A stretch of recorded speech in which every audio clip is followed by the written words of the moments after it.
Everything else, money, friends, virtue, is only good as a means to getting your own pleasure. Okay, sounds straightforwardly selfish.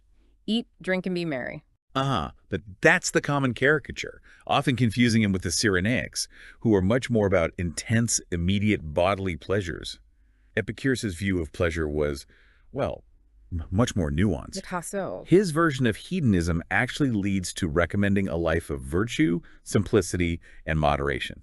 It's almost ascetic in some ways. Okay, that sounds paradoxical. Yeah.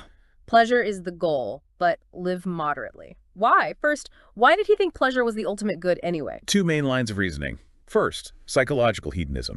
He believed, just by observing infants or even animals, that all beings naturally pursue pleasure and avoid pain.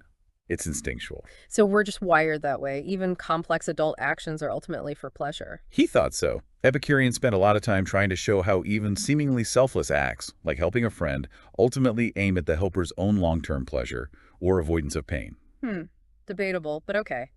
What was the second justification? Direct experience, tying back to his epistemology. Just like we immediately perceive heat as hot, we immediately perceive pleasure as good and pain as bad.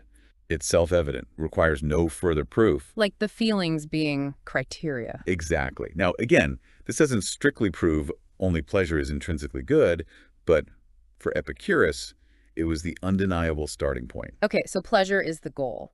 But you said it's nuanced. Not all pleasures are equal. Definitely not.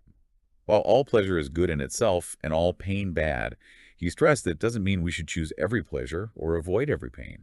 This is where prudence, practical wisdom, phronesis comes in. You have to calculate. Yes, you need to weigh the consequences. Sometimes a short-term pleasure leads to much greater long-term pain, like a hangover. Sometimes enduring short-term pain leads to greater long-term pleasure, like exercising or studying.